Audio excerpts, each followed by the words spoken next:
Commencer par prendre les questions que vous avez posées pendant cette session. Bonjour tout le monde. Salut à tous. Bonjour. Bonjour. Alors, on a Mathieu qui est avec nous, qui nous présente la session 5 aujourd'hui, tout à l'heure sur le meilleur des deux mondes, l'analytics SAP avec l'hybride, on-cloud et on-premise. La session 5 avec nous, donc restez avec nous jusque-là. Grégory, que vous avez vu tout à l'heure pour la BI 4.3 Series Pack 2. Georges, qu'on vient de voir à l'instant, qui va répondre à vos questions sur sa session. Et enfin, Rémi et Bruno, mes deux chers collègues de chez GBN Smith. Bruno qui va animer cette session Ask the Expert comme il a l'habitude de le faire, qui s'est levé aux aurores ce matin puisqu'il nous vient de Boston. Bruno, tu as des petits yeux, mais tu es en forme? Non, écoute, ça va. Et je vais vous dire, écoutez, et bonjour à tous. Bon, c'est Bruno de 360 et je suis en direct de Boston. En fait, je suis super heureux d'être avec vous tous aujourd'hui. On va passer un super bon moment. Bon, j'ai une équipe de choc parce que, bon, comme Tony a dit, voilà, j'ai Grégory pour plus le nommer. J'ai Georges aussi. Salut Georges. Et écoute, je veux faire ta connaissance. Mathieu aussi, bienvenue. Et puis, bon, écoute, Rémi, je crois qu'on échange assez souvent ensemble, donc je pense qu'on se connaît. En tout cas, j'espère, à ma connaissance. Rémi qui connaît un petit peu 360. Et ce qui est vraiment super intéressant aujourd'hui, c'est que je crois que vous êtes, hier soir, j'ai regardé, vous étiez, je crois, plus de 450 à vous êtes inscrits. Je n'ai pas regardé les chiffres exacts, mais… Ouais. L'année dernière, on était 320, on est un peu plus de 450 cette année, donc très content du résultat. On a eu un petit pépin technique là entre deux, mais on est revenu à la normale. Donc, ça, c'est toujours les effets du live, mais bon, c'est vraiment toujours impressionnant de voir une communauté qui est aussi importante et qui s'active autant. Donc ça, c'est vraiment très bien. Et donc, comme tu disais, Tony, en fait, l'objectif de la session et de cet event, en fait, c'est de poser des questions donc à nos experts qui sont là. Et puis aussi de leur poser des cols, surtout des cols, parce que c'est toujours sympa de trouver des sujets en fait qui sont compliqués pour tout le monde et sur lesquels en fait vous voulez avoir des réponses. Donc en fait, n'hésitez pas à poser ces questions. Donc voilà, et en termes de questions qu'on a, en fait, moi j'ai déjà une première question parce que sur toutes ces sessions, j'ai vu des questions qui étaient passées tout à l'heure aussi là-dessus. C'est en termes de méthode de migration. Aujourd'hui, qu'est-ce que vous préconisez? Alors, ça peut être migration d'upgrade. On peut jouer sur les modes, se dire, bon, maintenant, c'est facile et c'est que des upgrades. Bon, ça, c'est un autre débat. Mais en termes de méthode de migration, Georges, qu'est-ce que vous préconisez chez Decivision là-dessus? Je vais dire, ça va dépendre de la plateforme. Et si effectivement c'est une plateforme qui est assez ancienne, on va plutôt préconiser d'avoir une installation sur un nouveau serveur dédié, d'en profiter pour mettre à jour effectivement la plateforme avec les nouveaux OS et les nouvelles versions de base de données. Si c'est une plateforme qui a peu de volumétrie et qui est très récente, on peut faire un upgrade, mais c'est pas vraiment la préconisation de Decivision. Les décisions dans toutes les migrations que nous faisons, en général, à chaque coup, on va proposer plutôt de faire une migration sur un nouveau serveur et en profiter justement aussi pour faire du ménage dans tout ce qui est les anciens documents, les anciens univers, et d'éliminer tout ce qui est des documents obsolètes. Merci. Mathieu, qu'est-ce que tu peux nous dire dessus? Effectivement, je rejoins Georges sur le côté, c'est souvent l'opportunité de faire un gros nettoyage, de faire un petit peu une audit et puis de repartir avec les outils qui permettent de le faire sur quelque chose de propre, de voir les documents qui sont réellement utilisés et de faire table rase en ayant quelque chose de beaucoup plus propre et partagé. On voit notamment avec les nouvelles fonctionnalités que la démultiplication des rapports n'est plus forcément obligatoire. On peut s'appuyer sur des webis directement comme source. Voilà, ça permet de rationaliser aussi tous les documents qui sont utilisés et puis d'avoir un suivi un peu plus précis. Donc, on a un peu la même approche. Et Rémi, qu'est-ce que tu peux nous dire? Est-ce que tu peux nous dire des choses par rapport au side-by-side ou en termes de migration sur ce que tu préconises?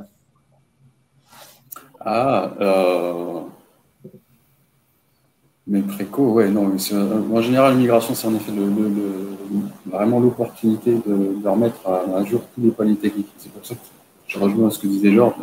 Aller vers un nouveau serveur, c'est vraiment l'occasion de remettre à jour tous les paliers techniques, d'être sur un OS plus récent et des technologies plus récentes. Après, j'ai envie de dire, si on veut mettre en avant, c'est aussi nos outils, c'est de mettre de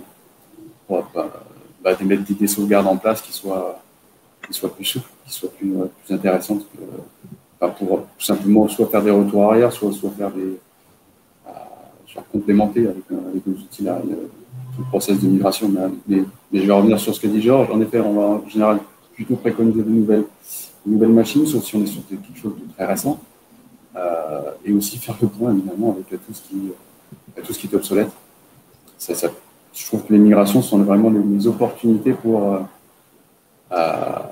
faire le point, tout simplement, pour faire le point. Et puis, c'est pas simplement une mise à jour d'un soft. En fait. Grégory, et toi, qu'est-ce que tu peux nous préconiser ou qu'est-ce que tu peux préconiser en fait à l'audience dessus? Je suis assez neutre sur ça. Nous, on supporte l'update in place. Hein, les installeurs sont prévus pour. Donc, en fait, ça les choix, c'est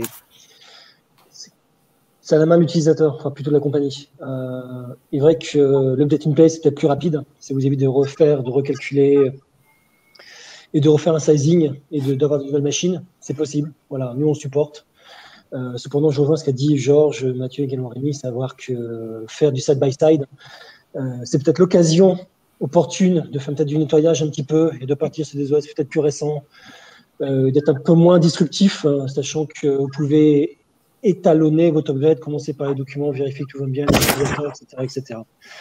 Bon, voilà. C'est une réponse de Normand. J'ai choisi, on supporte les deux. Non, je sais que c'est toujours des débats qui... Bon, pour avoir fait pas mal d'events sur ce sujet-là, c'est vraiment des débats passionnés. Et bon, je sais que entre le side-by-side ou l'in-place, il y a toujours des écoles qui sont différentes. Et bon, je pense que dans le follow-up, on vous fera parvenir un article que notre COI, Patrick Perrier, avait écrit sur ce sujet-là.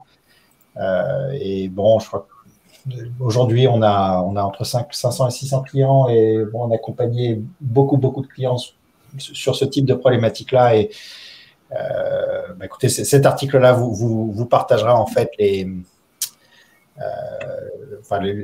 meilleures pratiques en tout cas que nous on a vu. Alors sur les questions que je viens de voir qui sont arrivées Bruno, de tout à l'heure.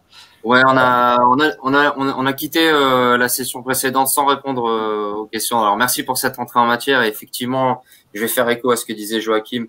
On a également pas mal de contenu à vous partager sur les meilleures stratégies d'upgrade vers BIA 4.3. On ne manquera pas de le faire. J'ai vu aussi encore passer des questions là pour ceux qui nous rejoignent sur est-ce qu'on aura un replay pour la présentation de Decivision. Oui, pour Decivision et oui, pour toutes les sessions. Hein. Vous allez recevoir un email, j'espère dans la semaine le plus tôt possible, le temps pour mes équipes de goupiller tout ça et de vous partager les liens utiles, les recordings de chaque session et aussi les slide decks qui ont été utilisés. Donc, on vous partagera tout ça. On va revenir d'abord sur les quelques questions qui ont été posées juste avant, et puis on va donner principalement la parole à Georges. Oui. Alors, on avait une question d'Alexandre Gérard. Tout d'abord, un admin via la CMC peut-il toujours masquer les préférences pour tout un groupe d'utilisateurs? Oui, tout à fait. Sur le cas. D'accord. Ensuite, on avait une question de Stéphanie Carpentier. Pour la personnalisation via la CMC, si nous l'avions déjà implémenté en BIA 4.2, devons-nous tout refaire en BIA 4.3? Peut-être que Grégory, tu veux dire un mot. Via la CMC, normalement, elle est reprise dans la migration de mémoire. Si je me sens faire de ma part, elle doit être reprise dans la migration. Oui, mais il n'y a pas un mapping 1 pour les droits 4.2 versus 4.3 dans le CMC. Vrai, oui. Donc, il va falloir reprendre tout en 4.3, je suis désolé. Bon, autant pour moi. Voilà. Il faut reprendre, bravo. Bravo. Effectivement. Donc, on se trouve peut-être en 4.3 à un niveau peut-être un peu plus moins fin. Je veux dire, on a groupé les fonctionnalités, donc vous allez pouvoir cacher les fonctionnalités par gros blocs. Exact. Voilà. Moi, pour Stéphanie qui a réussi à poser une colle. Jean-Pierre Fayeul qui il nous demande si un CSS Webby fait en 4.2 sera compatible en 4.3. Pour les tests que j'ai pu faire, oui. Pour les tests que j'ai pu faire sur le Webby, hein. Je dis oui. Après, sur le Fury, je n'ai pas poussé les tests sur le Fury. Je pense qu'il doit y avoir des modifications entre les Fiori 4.2, 4.3 au niveau des CSS, des choses à modifier. Tony, en attendant les autres questions aussi, ce qui serait pas mal de l'audience, ça serait de nous dire en quelle version de BO vous êtes. Donc, est-ce que vous êtes en 3.1? Ça, c'est jamais terrible. Bon, on a vu plus vieux récemment. Donc, bon, n'hésitez pas à nous dire si vous êtes en 3.1, si vous êtes en 4.0. En fait, je crois que je préfère être encore en 3.1 qu'en 4.0. Si vous êtes en 4.1 ou si vous êtes en 4.2 ou si vous êtes déjà en 4.3. Donc, c'est toujours intéressant de savoir sur quelle version de BO vous êtes. Et puis aussi d'en échanger dessus. Donc, n'hésitez pas à rajouter ça en fait dans les commentaires. C'est toujours intéressant pour l'audience de savoir sur ce que vous avez en termes de version. Tony, je te laisse continuer. Si vous êtes en 4.3, vous avez le droit de le dire aussi. Je pense que Grégory sera content de voir ça dans les commentaires. Écoute, tu sais quoi, j'ai vu là sur la semaine dernière, écoute, j'ai vu, je crois, 3 clients là qui sont en train de passer en 4.3. Donc, je sais qu'au début, il y a eu des challenges, mais écoute, en tout cas, sur le dernier release avec les derniers patchs, sur ce que j'ai vu, en tout cas sur ce que j'ai entendu, ça a l'air d'aller vraiment dans le bon sens. Donc, les clients semblaient être contents dessus. J'aurais pas dit ça il y a 2 mois, mais là, je vois des choses plutôt positives. Donc, je pense que c'est un bon moment. On espère que les 2 sessions de ce matin permettront de convaincre les plus réticents. On sait que le fait de passer sur Fiori, ça peut être un petit point bloquant, et il y a des solutions pour ça. On l'a vu avec nos partenaires d'Exvision. Et puis, on a vu aussi la roadmap BI 4.3 SP2 and Beyond avec Grégory. J'espère en tout cas que ça pourra en convaincre plus d'un. On a d'autres questions. À nouveau, Alexandre Gérard qui nous demande si le paramétrage est forcément identique, quelle que soit la page sélectionnée, que ce soit login, homepage ou list view. C'était au début de la session, donc Georges, je ne sais pas si ça fait écho. Oui, tout à fait. C'est effectivement le même paramétrage. Quand je vais dans le Time Designer, ce que j'applique sur la page de login, je le retrouve après les mêmes définitions sur les autres pages. Oui. Super. Alors, on a les premières réponses là, BI 4.2, SP3, BI 4.2, SP7, pas de BI 4.3 pour l'instant, 4.2, SP6. Est-ce qu'on a un vainqueur sur BI 4.3? Pour l'instant, pas. Manifestez-vous. Bruno, est-ce que tu avais d'autres questions à poser à nos experts en attendant les prochaines questions? On a également des questions ce matin qu'on n'a pas pu traiter. On va pouvoir revoir. Déjà, sur les versions, c'est comme déjà plutôt une bonne nouvelle. Ça veut dire que le parc des personnes en fait, qui sont avec nous aujourd'hui est quand même plutôt moderne et plutôt récent, parce que c'est vraiment du 4.2. Donc, du SP3, il n'y a pas forcément toutes les dernières fonctionnalités, et notamment avec Fiori. Ce que nous, on aime bien, en tout cas, c'est d'avoir des clients, je crois, qui sont à partir de SP5, et Grégory, dis-moi si je dis des bêtises là-dessus. Mais ce qui est vraiment intéressant à partir de SP5, c'est que vous avez les 2 interfaces. Donc, vous avez le mode Fiori et sans Fiori. Et ce qui est vraiment intéressant là, c'est que vous allez avoir le temps d'éduquer les utilisateurs en fait à passer en Fiori. Alors, non pas que ce soit quelque chose de super compliqué, parce que c'est vraiment joli, c'est bien fait, l'interface Fiori. Bon, évidemment, comme toute nouvelle interface, il faut s'habituer à l'utiliser, et bon, ça prend quelques nouvelles habitudes, mais bon, on y vient de manière plutôt vite. Et en tout cas, voilà, l'avantage de 4.2 SP5 et au-dessus, c'est que vous avez les 2 modes, et vous pouvez commencer déjà à éduquer les utilisateurs à l'utiliser.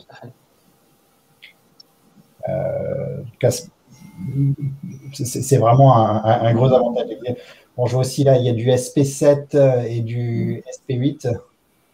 Alors Jean-Michel, je vois qu'il met en 2.2. Alors là, faut que tu me dises.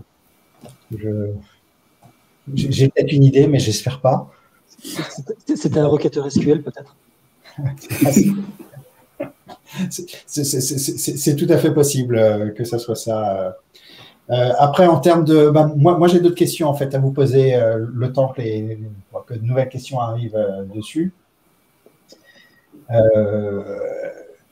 En version 4.3, en fait, avec Webby, Est-ce qu'il y a des choses qui sont nouvelles? Est-ce qu'il y a des choses qui ont été avancées? Est-ce qu'il y a des nouvelles fonctionnalités en termes de dashboard? Je sais que ça, c'est des choses qui sont toujours très appréciées des utilisateurs. Grégory? Ok. En termes de dashboard pur, non, pas vraiment. Ce qu'on a voulu vraiment rendre plus simple, c'était la possibilité de créer ce qui pourrait ressembler à un dashboard. La 4.3, en fait, en termes de capacité graphique, ça réutilise exactement ce qu'on vous propose en 4.2. Donc, en fait, que vous créez un dashboard en 4.3, rien ne vous empêche de créer exactement la même chose en 4.2. Je veux dire, c'est juste une question de volonté et de savoir utiliser les différentes fonctionnalités. Donc, ce qui change peut-être en 4.3, c'est l'interface. Le fait que l'interface soit Fiori, HTML5, vraiment sexy, dépouillé, simple d'utilisation, agrémenté de toutes les capacités que vous avez en 4.2 avec quelques nouveautés qu'il y a en 4.3 SP0. Ça vous permet vraiment de créer quelque chose qui est très sympa, qui peut ressembler très facilement et très rapidement à un dashboard. Soyons clairs, vous avez des tuiles que vous pouvez rendre dynamiques, vous avez toutes les capacités graphiques que vous connaissez en 4.2, etc., etc. Et moi, vraiment, ce que j'aime bien dire en 4.3, c'est effectivement, vous retrouvez ce que vous avez en 4.2, mais si vous regardez un petit peu du côté de votre partenaire, je l'ai mentionné tout à l'heure, Need for Viz, là, vous faites un pas de géant. C'est-à-dire, tout ce que vous avez voulu faire avec Webby et que vous trouvez ailleurs, soyons clairs, chez la concurrence, allez voir chez ce partenaire et au lieu d'investir dans une nouvelle licence, dans le Webby que vous connaissez aujourd'hui, vous pourrez faire exactement la même chose et y aller beaucoup plus loin. Voilà. Sachant en plus que ça reste un axe de développement assez intéressant pour nous pour les prochains service pack. Si je peux compléter justement tout à l'heure dans la session, je vais présenter un peu plus Need for Viz et montrer justement l'apport sur les tableaux de bord, qu'est-ce que ça peut enrichir. Mais pour revenir sur la question justement de la construction de tableaux de bord actuellement juste avec 4.3, on va dire, je rejoins un peu Grégory sur le côté, il n'y a pas forcément de nouvelles fonctionnalités, par contre la construction est vraiment simplifiée et cette simplification dans la construction, quelque chose de très simple, de pouvoir facilement changer un graphique en un autre graphique, etc., permet aussi de plus rapidement construire les rapports et s'amuser, c'est vraiment de l'amusement, de s'amuser à mettre les choses en place, de faire vraiment de la data viz, qui était peut-être un peu plus moins user-friendly dans l'ancienne interface. Exactement. On constate dans quelques clients chez qui on l'a déployé, c'est qu'ils vont plus facilement vers du tableau de bord par cette simplicité de création des visuels et de pouvoir changer à la volée le visuel et tester des choses. Donc, il n'y a pas forcément de nouvelles fonctionnalités, mais la facilité emmène naturellement plus vers des tableaux de bord un peu plus dynamiques. Alors, je vous interromps, j'ai une question intéressante là de Nadia, et bon, ça aussi, je sais que c'est un débat de passionné, c'est concernant Lumira. Alors, on me dit que Lumira, donc de Nadia, on me dit que Lumira a été abandonné. Qu'en est-il? Porte-t-il un autre nom? Et est-ce qu'il y a un équivalent de QG? Donc, j'imagine qu'elle utilise les deux. Bon, on en est où pour Lumira? Ok. Alors, je crois que la question est pour moi. Lumira, pour être tout à fait corporate et ne pas tronquer les messages. Donc, dans le statement of direction, donc, on a publié de là un petit moment déjà. Donc, il y a eu un update, encore une fois, en début d'année, et puis la précédente version en fin d'année dernière. On annonce qu'est-ce qui se passe pour Lumira. Alors, Lumira est sur on va dire une ligne d'innovation qui est flat. Je parle de Lumira Discovery, parce qu'il y en a deux Lumira Discovery et Lumira Designer. Donc, Lumira Discovery, c'est une ligne d'innovation qui est flat. Il faut rien entendre de nouveau dans Lumira Discovery. Voilà, c'est clair. Le produit tel que vous le connaissez aujourd'hui ne bougera plus. Cependant, il est encore disponible, vous pouvez encore l'utiliser, vous pouvez encore l'acquérir et il est supporté jusqu'à un certain nombre d'années encore. Je crois qu'on a aligné le support de Lumira Discovery avec Lumira Designer, donc ça nous amène à très très loin maintenant, 2027 également. Pour Lumira Designer, qui était l'outil de dashboard pour les développeurs, parce qu'il faut maîtriser le langage de scripting dans Lumira Designer, il est toujours là. On a des innovations cumulatives également qui sont un peu prévues par les équipes. On le maintient, on le livre, on le supporte jusqu'en 2027 également. Cependant, même chose que pour Lumira Discovery. Modulo, quelques innovations prévues. La suite Lumira Discovery, Lumira Designer, encore une fois, le message c'est flat innovation. Il ne faut rien entendre de nouveau. Si vous cherchez des innovations dans ces outils, SAP a recommandé des go-to products, des produits qu'il faut utiliser à leur place. Et ces produits, ces solutions sont dans le cloud, notamment SAP Analytics Cloud. Voilà. C'est une nouvelle suite. Ce sont des nouveaux produits qui vous permettent de faire la même chose. Si vous cherchez une offre équivalente on-premise, si vous ne voulez pas faire du Lumira Discovery, si vous ne voulez pas faire du Lumira Designer, moi je recommande WebIntelligence. Voilà. En 4.3, encore une fois, vous ne pourrez pas tout faire ce que vous propose Lumira Discovery dans WebIntelligence, mais si vous utilisez Webi avec un partenaire que j'ai mentionné plusieurs fois aujourd'hui, vous pourrez faire des choses formidables et ça va tendre vers le même résultat. Voilà. Ok, je te remercie. En fait, moi, j'ai une autre question autour de ça, d'ailleurs, pour l'audience. Qui est-ce qui est en UNV et qui est en UNX? Donc, bon, je serais curieux de savoir qui a déjà fait la transition. C'est toujours assez intéressant de voir que ça fait quand même depuis de nombreuses années que les deux cohabitent. Et je suis toujours surpris de voir autant de monde qui sont encore en UNV. Donc, bon, bah, écoutez. Ouais, d'ailleurs, Grégory nous a fait un passage là-dessus ce matin. Je crois que ceux qui nous ont rejoints entre deux, le message était clair. Il faut passer à UNX. C'est le moment. Donc allez-y. C'est le moment. C'est le moment de prévoir et d'être sérieux dans cette migration. Plutôt ça. J'ai une autre question ici qui vient d'arriver de Jean-Philippe. Quel est l'avenir de LiveOffice? LiveOffice est toujours là. On fournit toujours une version LiveOffice compatible avec Webi 4.3. Il a un peu évolué avec la version 4.3, mais il est toujours là, il est toujours supporté. On le fournit toujours et vous pouvez toujours utiliser cet add-on dans Excel. 365 on-premise, c'est pas. Pardon, j'ai fait un laïus. Cet add-on s'utilise avec le Excel on-premise, pas avec Office 365. Voilà. Très bien. Bon, Alexandre nous dit, voilà, lui, il a pas mal d'UNV et puis quelques UNX. Nadia nous dit, voilà, 90% en fait des UNV. Georges, Mathieu, est-ce que vous avez des recommandations concernant tout ce qui est passage d'UNV à UNX de votre expérience? Est-ce qu'il y a des choses à savoir, des choses à faire, des choses à pas faire sur ce sujet-là?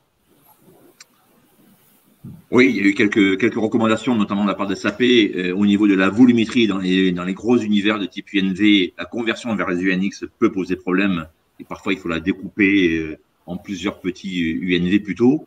Il y a eu quelques soucis, je crois que c'était réglé au niveau des fonctions intrinsèques à l'outil, des fonctions @prompt, @select, qui parfois avaient quelques soucis dans la migration, mais ça a été réglé également, je crois, dans la dernière conversion. Sinon, dans les migrations que nous on a pu faire des UNV vers UNX, hormis cela, et aussi les personnes qui avaient utilisé des UNX en multisource, qui voulaient passer en multisource, là effectivement ça posait problème parce que c'était pas possible non plus. Hein. C'était pas un UNV qui est monosource va rester monosource, il va pas migrer multisource. Ouais, tout à fait. Et peut-être un point aussi important sur ces multisources. Je jump sur cette remarque. On constate que la plupart des temps, les clients qui commencent par un UNX commencent par faire un univers multisource avec une seule source de données, en espérant dans le futur ajouter à cette connexion d'autres connexions. Évidemment, ne le font jamais.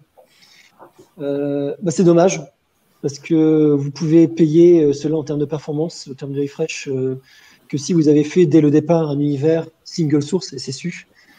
Donc, ne faites pas cela. Si vous avez vraiment un UNV qui est par défaut monosource, créez tout de suite un single source et évitez de faire des multisources. Et c'est même une tendance, peut-être aussi un deuxième message par rapport aux univers, évitez de faire des univers multisources maintenant.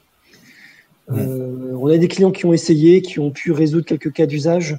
D'autres ont essayé d'aller beaucoup plus loin, sont partis en production, ils ont rencontré des problèmes.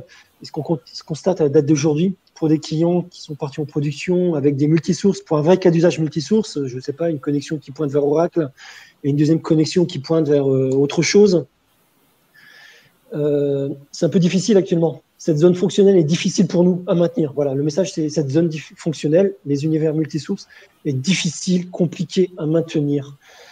Parce que les clients ont été plus loin que l'on imaginait au départ lorsqu'on a délivré cette fonctionnalité, ce qui nous oblige un peu à revenir en arrière. Donc aujourd'hui, je ne recommande plus du tout aux clients de créer un univers multisource et de rechercher des solutions alternatives si vous voulez faire cela.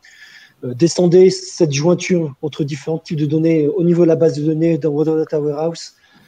Si vous avez peu de volumétrie, faites-le dans Webi directement, mais essayez d'éviter le MSU aujourd'hui. Mathieu, est-ce que tu as des commentaires sur ce sujet-là? Alors oui, effectivement, le premier message, c'est de passer en UNX. Hein, ça, je pense que c'est assez clair. Non, dans l'immigration, je pense que ça a déjà été abordé par Georges. Effectivement, il y a différentes typologies, de la complexité des univers de base. Généralement, nous, on va essayer de prendre de manière un peu aléatoire des choses quand on a un gros parc d'univers pour pouvoir avoir une idée aussi de la complexité de l'ensemble et voir un petit peu quelle va être la réalisation. Juste une petite chose sur les univers multisources. Je sais que nous, on l'a développé quand même dans quelques cas où c'était assez intéressant, notamment dans tout ce qui était ce qu'on appelle la valorisation de la donnée, c'est-à-dire derrière essayer de croiser plusieurs sources de données pour pouvoir aller un peu plus loin avec des modèles statistiques. Donc l'idée, c'était de servir de cette multisource pour pouvoir après implémenter des choses qu'on va réutiliser dans SAC, par exemple, avec les data models.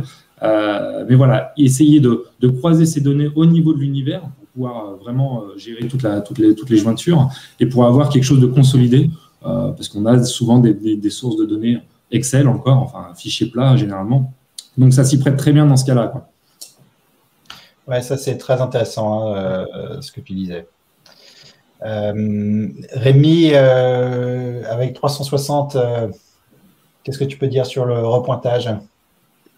Oui, on offre une fonctionnalité pour faire tout simplement repointer vos documents Webi d'un UNV vers un UNX. Donc,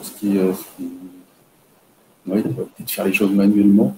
On a une interface très ergonomique pour faire ça globalement, ou pour un dossier particulier, ou pour un lot de rapport.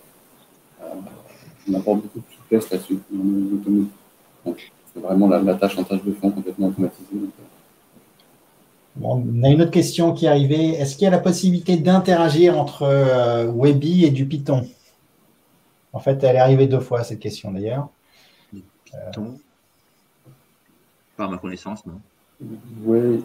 Il s'agit de faire quoi exactement? Parce que j'imagine qu'on veut automatiser des choses et c'est peut-être soit de récupérer des données d'un document Webi, soit de rafraîchir de manière régulière un document. Il faudrait qu'on en sache un peu plus. Je ne sais pas exactement. Ouais, alors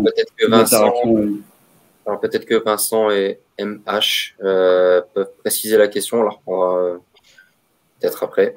Oui, après on pourra la reprendre. Moi, j'ai un autre sujet et bon, je sais que ça intéresse pas mal en fait la communauté. Est-ce qu'il y a la possibilité de faire du R avec Business Object? Est-ce qu'on est capable de faire du machine learning? Est-ce que c'est des choses qui existent, qui fonctionnent? Est-ce que vous avez des cas là-dessus? Je crois que moi, le R, la partie R, on l'a plutôt intégré dans la partie SAP Anti-Cloud que Business Object. Effectivement, c'est plutôt des clients qui avaient ce besoin-là. On les a amenés avec des solutions SAC. On est venu implémenter la connexion entre les univers BO et la mécanique de SAP Anti-Cloud pour pouvoir effectivement, au travers d'un univers BO, venir faire de la représentation R, oui. Mais pas directement dans la solution Business Object telle qu'on la connaît aujourd'hui en 4.3, à ma connaissance. Non. Alors, pour rebondir, il y a une interopérabilité quand même avec Webi et SAC, hein, c'est ce que je vais montrer tout à l'heure. Et donc, dans l'idée, vous pourrez utiliser, pas dans Webi, mais dans SAC, effectivement, de manière native, R, justement, pour pouvoir aller pousser un peu les choses plus loin. Pour répondre à la question d'avant sur Python, effectivement, il y a aussi ce côté dans SAC, on a la possibilité de consommer un peu du Python. Alors, pas nativement comme dans R, mais au travers de call API directement sur des serveurs.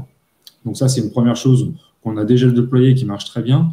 La deuxième chose, c'est qu'on peut intégrer aussi, pour ceux qui connaissent, du Dash Python directement dans des pages, dans des onglets SAC également. Donc, qui permet, pareil, quelque part, de centraliser toute l'information dans un même outil, que ce soit du reporting classique, des analyses prédictives, du R et du Python, tout ça dans un seul document avec comme source de données soit des univers, soit directement un rapport Webby. Ça, c'est également faisable. Ouais, je compléterai également la réponse. Effectivement, si vous voulez souhaiter faire cela, que ce soit du R sur la donnée Webby, la meilleure, c'est de passer par une intégration entre SAC et Business Objects. Effectivement, c'est ce qu'on recommande et c'est entièrement supporté. Et juste pour terminer sur ce point, c'est un gadget, ce que je vais vous dire. On a sorti un petit add-on, voilà, non supporté, qui vous permet d'intégrer directement du R dans Webby on-premise. Voilà. Il y a un petit wiki qui explique cela et vous avez une intégration, presque une équation équivalente à ce que vous avez dans SAC. Ça vous permet de pomper les données Webby dans une R machine qui va l'interpréter. Vous aurez un éditeur R qui sera intégré dans la vise, dans Web Intelligence, et vous pourrez éditer et faire du RVise directement intégré dans Webby. Voilà. On appelle ça le add-on, c'est une sorte de passe-plat. Bon, c'est disponible, mais ce n'est pas supporté. Voilà. Si vous êtes intéressé, on peut vous pointer vers la page, le wiki qui explique comment le récupérer et l'intégrer dans Web Intelligence. Oui, je pense que Tony pourra partager ça. Et en fait, la raison pour laquelle j'abordais ce sujet-là, c'est exactement par rapport à cet add-on, Grégory. Et en fait, je connais pas mal de clients en fait, qui sont intéressés et qui aiment développer qui aiment développer autour de ça. Donc, c'est toujours bon. On a une question de Sébastien Didier. Si un éditeur ne fournit pas d'UNX, mieux vaut-il conserver les UNV ou les convertir, mais avec le risque de perdre le support? Alors, je serais curieux de savoir qui, mais voilà. C'est quoi? Est-ce que Mathieu, tu as une recommandation là-dessus ou un commentaire? Non, pas forcément. Moi, je serais plutôt partisan à chaque fois. C'est ce que je préconise, c'est de les convertir. Parce que je suis plutôt utilisateur de SAC et donc les UNX sont la source principale pour ça. Donc, j'ai toujours cette préconisation de convertir. Effectivement, je serais curieux de savoir qui c'est, effectivement. Ouais, si Sébastien, si tu peux rajouter des commentaires là-dessus, ça serait pas mal. Je serais plutôt intéressé de savoir quel éditeur. Ça me surprend encore aujourd'hui qu'on puisse sortir des choses qui soient en UNV. Est-ce qu'il y a d'autres commentaires autour de ça, Georges? Il y a encore pas mal d'éditeurs qui livrent encore des UNV. On en voit encore chez des clients en démontant en version qui livrent principalement des UNV plutôt que des UNX. Mais c'est vrai que nous, la préconisation, comme l'a dit Grégory, c'est vrai que maintenant, on pousse tout le monde à convertir en UNX, déjà pour l'intégration avec SAC, et déjà pour aussi l'avenir, et préparer l'avenir, que effectivement, d'abord, l'interface des UNX est plus sympathique que celle des UNV, plus récente, plus moderne, avec de nouvelles fonctionnalités plus agréables. Donc, oui, en général, on pousse à convertir vers des UNX, oui. Oui, bon, je peux imaginer que parfois, ça peut être compliqué ou c'est des projets qui peuvent être assez longs de tout convertir. Donc, pour être passé par là, pour nous, en fait, au niveau de 360, je sais que ça peut être des choses qui peuvent être challenging. On a une question de Younes. Vous avez une idée sur le nombre de lignes maximum supportées dans les visualisations R? Pour le add-on Webby, j'en ai aucune idée. J'ai envie de vous dire que le nombre de lignes qui est supporté, ce sera le nombre de lignes que supportera le data provider, le fournisseur le cube de Webby. Voilà. Je pense que la limite, c'est plutôt dicté par le data provider que par la machine R qui va interpréter les calculs. Pour R, dans SAC, il y a quelques visuels où on a des limitations. J'ai eu un exemple dernièrement sur des boîtes à moustaches. Pour ceux à qui ça parle. On est limité sur le nombre de points dans la restitution à quelque chose comme 4000 points, je crois. Après, ça va être vraiment dépendant de la visualisation. C'est le seul cas que j'ai rencontré en termes de volumétrie. Et pourtant, on a eu à traiter des fois des très grosses volumétries, justement pour aller sur de l'analyse. En tout cas, c'est une très bonne question que je passerai à la personne qui a fait le add-on. Un point pour Younes alors. Ouais. Il y a MH qui a complété sa question tout à l'heure sur Python. Je vous l'affiche. Pour Python, inclure des scripts pour réaliser des calculs prédictifs sur Weeby. Bah, typiquement, ce que vous souhaitez faire avec Python, c'est un cas d'usage qui est possible avec le script R. Voilà, premièrement. Ensuite, pour l'intégration Python avec Weeby, il y a des choses sur lesquelles on a travaillé qu'on n'a pas sorties. Voilà. Donc pour l'instant, c'est pas là. On peut pas vous le proposer. Le fallback, la solution de contournement, c'est cet add-on R pour Weeby ou a fortiori SAC. Et là, ce sera entièrement supporté. Alors, juste pour compléter aussi, là, si on est sur l'utilisation de Python pour des calculs prédictifs, ce qu'il faut, enfin, ce que j'explique généralement, c'est que ces modèles vont servir à enrichir la base quelque part. L'idée, c'est de créer des nouveaux indicateurs. Donc là, les prédictions, on n'est pas sur le visuel. Donc là, l'idée, on a la possibilité au niveau du bac, hein, de la préparation des données, d'avoir des moteurs qui vont venir enrichir la base, d'avoir des nouvelles choses. Et après, on va utiliser Weeby uniquement pour la restitution. Si c'est pour des nouveaux indicateurs, on peut avoir ce système, on va dire, un peu dégradé, c'est-à-dire qu'on va déporter sur le bac tout le calcul. Par contre, si c'est l'utilisation, comme je disais tout à l'heure, de Dash Python ou de librairies graphiques, là, ce sera plutôt dans ça qu'on va le voir. Merci. On a une question de Stéphane Dupont. UNV et UNX, d'ailleurs, à ma connaissance, Snowflake n'est pas supporté sur les UNX en 4.2 SP8. Est-il prévu un support sur les UNV? Est-ce qu'il y a des commentaires là-dessus? Pour moi, d'ailleurs, il me semble que pour être sur Snowflake en 4.2 SP8, il me semble qu'en fait, il faut que le déploiement soit en UNX de mémoire. Tout à fait, oui. Ouais, ce type de base. Ouais. Non, mais Stéphane dit n'est que supporté. Oui. Oui, il faut absolument être en Unix pour attaquer du Snowflake.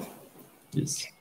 Ouais, d'ailleurs, on a vu des déploiements qui ont essayé de faire des choses avec de l'UNV et c'était pas très heureux. Ça fait partie des raisons de migrer sur des UNX. Exactement, c'était une excellente raison dessus et c'était assez impressionnant, en tout cas l'année dernière, de voir le nombre de déploiements qui allaient sur Snowflake.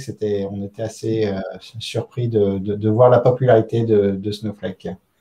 Et bon, ça a l'air de continuer aujourd'hui dessus.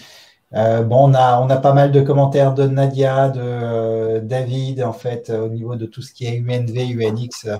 Bon, c'est vraiment impressionnant de voir le nombre d'éditeurs qui sont encore en UNV. On va vraiment changer rapidement parce que la retourne et à un moment ou à un autre, ça sera plus supporté. Donc, faites-le et il faut que vous soyez en avance de phase pour vos clients parce que eux vont passer en UNX. Donc, non, c'est jamais une très très bonne nouvelle autour de ça. En termes de documents, je serais assez intéressé de savoir de l'audience si vous avez du Weeby, si vous avez du Crystal, si vous avez du Lumira. Quelle est la topologie des documents que vous avez aujourd'hui dans vos déploiements Business Object? Donc, n'hésitez pas à rajouter des commentaires dans le chat. C'est toujours intéressant de savoir. Je pense que de manière générale, en France, on est plutôt majoritaire pour tout ce qui est Weeby. Mais bon, ça peut être assez intéressant. On a une question de Mathieu Bertil. Est-ce que le CMS peut être hébergé dans une base PostgreSQL? Le CMS? Le CMS? CMS. Ah oui, le CMS. PostgreSQL. Je ne connais pas la PAM par cœur. Moi non plus. Ouais. Sans moquerie. Pourquoi? Il faut aller voir la PAM. Bon. Là, je calme. Bon, écoutez. De mémoire, je ne crois pas, non. De mémoire, je ne crois pas. Au moins, tu les as collés. Bon, je suis en train de hein? Je suis en train de le vérifier. Je le vérifie. Je suis en train de le vérifier, mais je ne crois pas. Bon, faut demander à Alexa, hein, sinon. On a une autre question par rapport à l'audit. Bon, je suis en train de la remonter. Ma question ce matin, est-ce que l'univers audit BO peut remplacer les univers de 360 Eyes? Une question de Nadia. Bon, moi, je connais déjà la réponse, mais bon, écoute, qui est-ce qui veut répondre à ça? Bon, Rémi.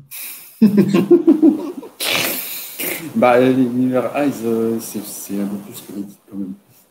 Ça dépend de ce qu'on entend par audit BO, mais je suppose que là, c'est un univers qui va chercher justement toutes les actions que les utilisateurs font sur leur système BO. Donc, qui a ouvert un document, qui s'est logué, qui a peut-être planifié un document, ce genre de choses. L'univers 360 Eyes, on prend aussi cette partie-là, d'ailleurs, on l'agrège. On a un tableau qui donne le pic de session des utilisateurs, qui nous présente comment s'est déroulé le pic de session sur la journée ou sur les derniers mois. Donc ça, c'est en plus des données agrégées. Je ne connais pas par cœur tous les objets qu'on trouve dans la vidéo, mais ICE, c'est ça. C'est aussi l'analyse d'impact, la documentation de vos rapports avec vos univers. Donc, à mon sens, il va peut-être, si vous servez cet univers ICE actuellement simplement pour vous dire mon rapport il a été ouvert, planifié à telle date et utilisé par telle personne, sans doute que l'audit PO suffit. On sera sans doute sur un périmètre équivalent, mais à mon sens, l'univers ICE vont plus loin. Parce qu'on rassemble les données de la base système, du FRS, En pratique, je trouve que l'univers 360 va plus loin dans le détail, et il y a notamment un aspect linéage qui est très important dans l'information. Merci. J'ai la réponse pour PostgreSQL. Non, ce n'est pas supporté par le CMS. Merci. On a Patrick aussi qui nous a apporté la réponse dans le chat. Bon. Merci à tous les deux. Bon, ça a été le plus rapide. Hein. Ça a été le plus rapide. Patrick, merci. Merci comme d'hab. On a un commentaire de Sébastien, alors pas dans la PAM du 4.3 SP0, peut-être dans les futurs SP. Peut-être. J'ai pas envie de m'engager par part de mes amis de la plateforme, mais si on l'a pas mis en 4.3 SP0, peut-être que ça ne évoluera pas dans les prochains services pack. Non, faut pas. Il y a peut-être des raisons techniques qui font qu'on l'interdit. Je ne sais pas. Très bien. Alors, ce qui est intéressant là, c'est qu'en termes de documents, bon, on voit que il y a principalement en fait du Webby, bon, ce qui me surprend pas du tout. Il y a un petit peu de Crystal, un peu de Lumira. Bon, c'est les typologies qu'on a l'habitude de voir, donc c'est pas surprenant. Et d'ailleurs, autour de Crystal, je serais intéressé de savoir ce qu'il y a qui aujourd'hui sur du Windows ou sur du Linux. Parce qu'il y a des changements, Grégory, je crois, à partir de 4.3 pour Crystal. Oui, que je connais pas par cœur. Bon. Toi, tu connais mieux que moi. Je te laisse exposer le point. Non, mais enfin, on passera le point après là-dessus. Donc, en termes de version, sur ce que je vois qui arrive, c'est principalement du Windows. Ouais, j'étais curieux de savoir la proportion de Linux par rapport à du Windows. Bon, Tony, est-ce que ce qui serait plutôt pas mal, c'est qu'on puisse enchaîner sur un quiz que tu avais préparé? Bah ouais, on a traité toutes les questions, donc à nous de vous poser des questions qui feront écho aux sessions de ce matin. On vous propose un petit jeu. Alors ceux qui sont un peu fatigués, prenez un break avant la session de 13h, et ceux qui ont envie de s'amuser un petit peu, je vous propose un quiz. 11 questions avec des petits cadeaux à gagner pour les gagnants. Donc, je vais partager mon écran et remercier nos intervenants. Merci Grégory, Rémi, Mathieu et Georges pour toutes vos réponses. Il y a 3 personnes qui ont gagné un point là. Je peux pas le comptabiliser dans le quiz malheureusement, donc à vous de jouer pour ce quiz. Merci à tous et on entame tout de suite le quiz. Donc je vais partager mon écran. Voilà. Donc rendez-vous tout de suite sur kahoot.it. Alors, je suis d'origine italienne, mais je pense pas que ce soit un jeu italien. Mais rendez-vous sur kahoot.it. On va vous demander un code PIN. Et donc, vous tapez le 660 98 04. Donc, on va attendre un petit peu que le monde arrive. Donc, kahoot.it et le code PIN 660 98 04. Les règles du jeu sont assez simples. Il va falloir répondre le plus rapidement possible. Évidemment, avec un maximum de bonnes réponses. Plus vous enchaînez les bonnes réponses, plus vous marquez des points. Et surtout, pour les 3 premiers à la fin, vous faites un screenshot de votre podium et puis vous nous l'envoyez. Ça nous permettra de savoir du coup qui est sur le podium. Alors, on vous attend. Je sais qu'il y avait une cinquantaine de cartes. Tony, dessus. Alors, on gagne une carte Amazon de 20 €. Alors, on va dire 50 € pour le premier et 20 € pour les 2 suivants. Et on clôturera le podium comme ça. Donc, si en plus d'apprendre pas mal de choses aujourd'hui, vous pouvez repartir avec une petite carte cadeau, je pense que tout le monde sera preneur. Bon, ça va. J'ai eu peur que ça soit un dîner avec toi. Donc, je me suis dit, bon, c'est quand même plus sympa d'avoir des cartes Amazon. Hein. C'est dommage qu'on soit en période de Covid. Je vois GB parmi les pseudos. Si c'est Grégory Botiqueux, je pense qu'il a de grandes chances de gagner. Donc, ouais, mais le truc sur le jeu aussi, ce qui est important, c'est qu'il faut aller vite. Ouais. Donc, il faut avoir les bonnes questions, mais c'est pas parce que vous avez il faut avoir les bonnes réponses, mais c'est pas parce que vous avez les bonnes réponses que vous allez gagner. Donc, l'objectif là, c'est évidemment de donner la bonne réponse, mais aussi d'aller vite. Donc, plus vous allez aller vite, plus vous avez de chances de gagner. Donc, il y a aussi des questions compte double. Il y a aussi des petits pièges. Lisez bien les réponses. On va attendre encore un tout petit peu, voir si on a un peu plus de monde qui arrive. Bon, il n'y a pas de questions compte triple, Tony, dedans. Ça va? Il y a 2 questions compte double. Il y a des questions marrantes, il y a des questions un peu plus sérieuses. On va voir ceux qui ont suivi depuis ce matin. Donc, pour les derniers, je ne sais pas s'il y a je vais regarder les commentaires s'il y en a qui ont du mal à arriver. Non, je n'ai pas l'impression. Bon, on va démarrer. Ouais, go. Parti. Alors, sur votre écran, il y en a qui sont arrivés in extremis. Sur votre écran, vous allez voir la question apparaître, puis les réponses. Et c'est à partir du moment où les réponses sont affichées que le temps est décompté. Ah bah voilà, on a bien fait de préciser puisqu'on a 2 personnes qui sont arrivées. Allez, à tout de suite pour la première question. C'est le décompte. Quels sont les 3 thèmes majeurs de la BI 4.3 ? Les réponses se sont mises dans le désordre.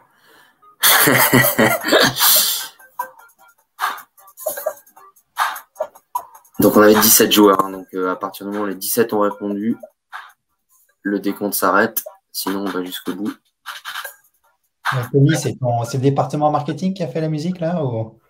La musique, elle nous est fournie par la plateforme de jeu. Je crois que ça doit être une musique.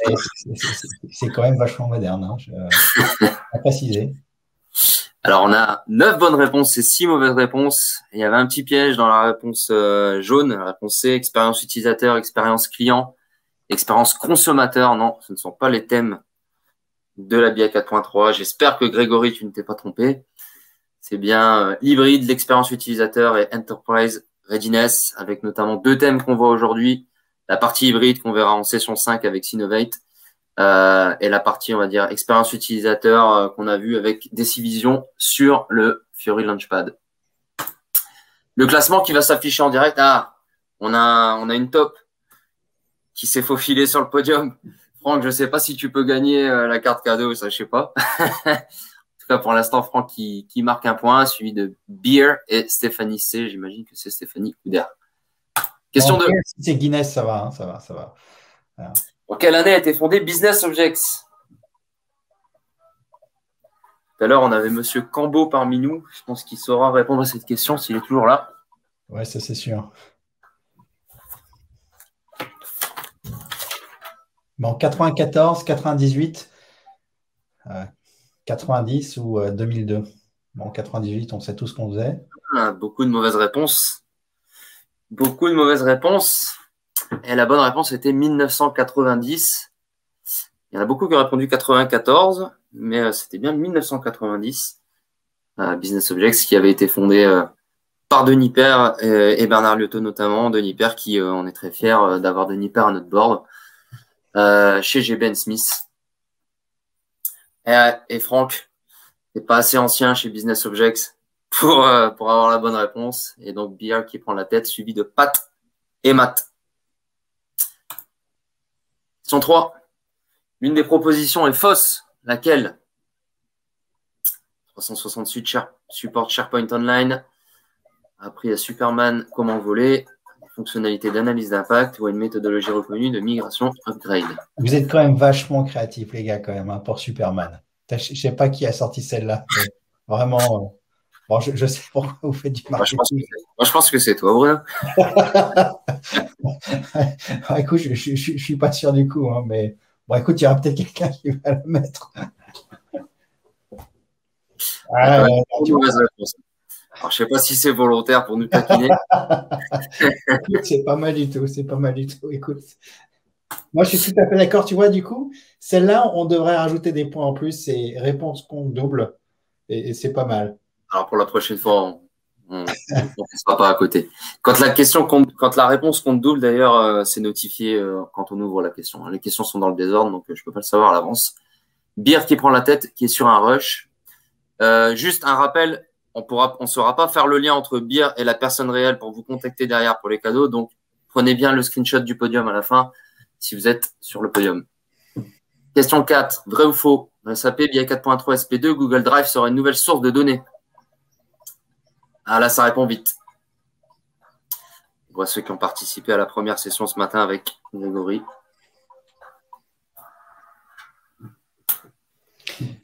Ah, évidemment, c'est vrai. Ah, ça, tout le monde a bon, hein? Tout le monde a eu bon. C'est pas mal. Donc, Beer qui garde forcément la tête. Vous voyez comme quoi la rapidité peut jouer puisque Jean-Pierre a gagné une place. Question 5. Question compte double. Quand est prévue la release d'SAP BI 4.3 SP02? Lisez bien. Bon, est-ce que c'est Q1 2022? Est-ce que c'est Q3 2021? Q4 2021? Ou Q2 2022? Bon, comme ça, je les ai toutes lues dans le mauvais ordre, donc ça sera encore plus emmerdant à répondre. Ouais, je pense que tu les as bien aidés. Ouais, on aurait pu rajouter Q4 2020, si tu veux. Hein. C'est pour complexifier un peu. Là, il y a les derniers qui sont allés voir sur Google pour avoir la réponse. Bon, une majorité de bonnes réponses.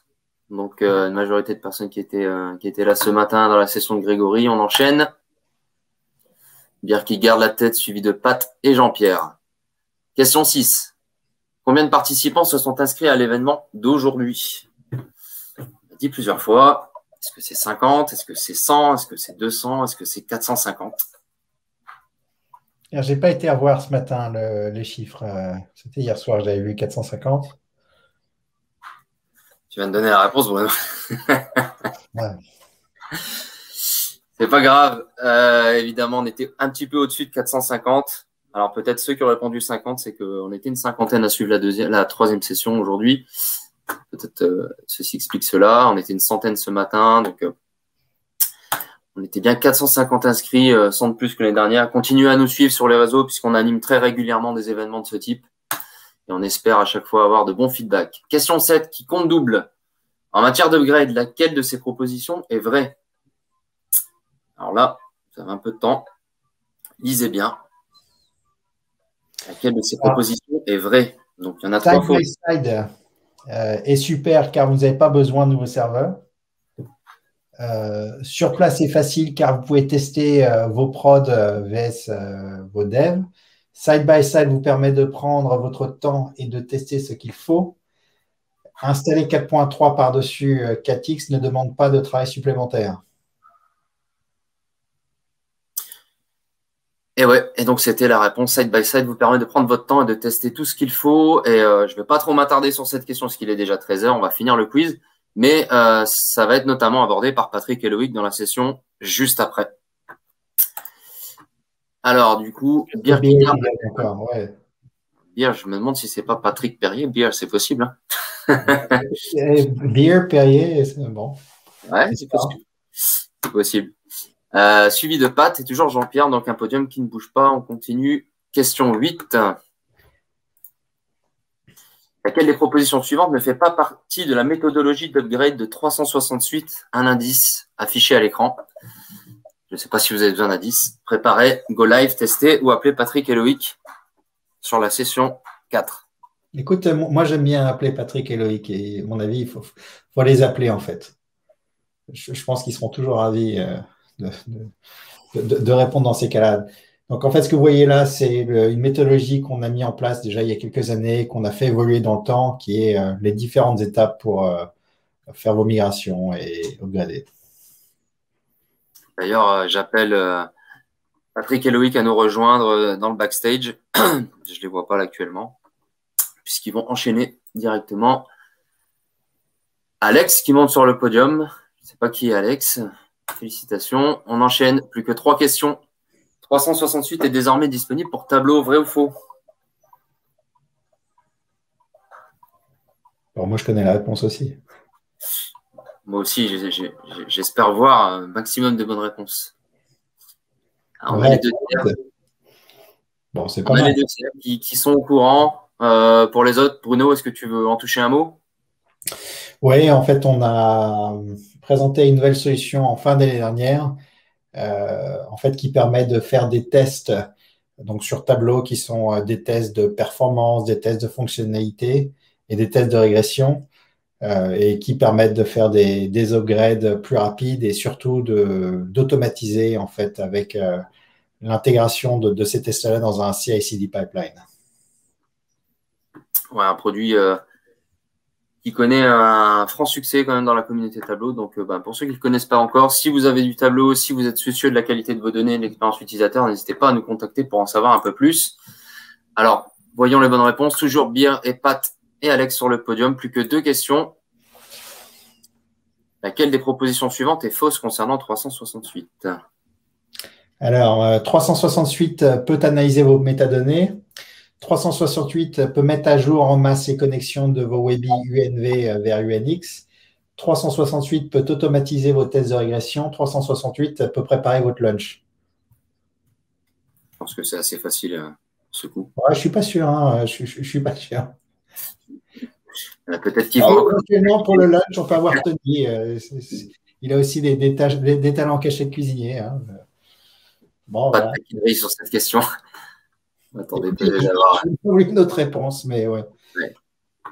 Moi, j'aimerais bien préparer votre lunch, mais malheureusement, c'est compliqué en étant à distance comme ça. Je crois qu'on arrive à la dernière question qui reste en tête. Donc, il peut encore avoir des changements sur la dernière question. Donc, n'oubliez pas, les 3 premiers, prenez un screenshot pour qu'on puisse faire le lien. Moi, je pense pas, parce que vu le nombre de questions, je crois que c'est Beer qui va gagner. On va voir. Mathématiquement, c'est pas encore fait. Il reste plus qu'une question. C'est vrai. Ça dépend ce que Pat va faire dessus. Quels partenaires ont contribué à faire de cet événement un succès? Trouvez l'intrus. Est-ce que c'est Microsoft? Est-ce que c'est Sinovate? Est-ce que c'est SAP? Est-ce que c'est Decivision?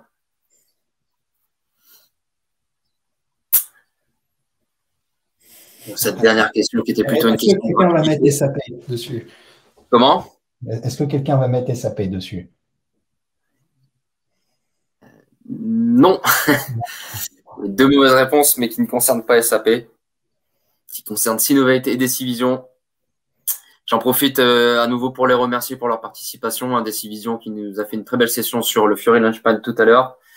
Et Sinovate qui interviendra à 14h sur l'analytics hybride d'SAP. Donc la bonne réponse était Microsoft. On va découvrir les gagnants. Le podium. Donc en 3e position, un certain Alex. Devant lui, Pat. Et en première position, donc j'imagine, Beer, qui remporte, vous remportez tous les 3 une carte cadeau Amazon. Donc prenez le screenshot et contactez-nous, contactez-moi, contactez-nous sur la page, peu importe. Trouvez un moyen de nous contacter ou directement sur le chat, qu'on puisse vous offrir ces cadeaux-là. Donc merci à tous pour votre participation. On va quitter ça de suite et on va revenir sur la session suivante avec donc Loïc et Patrick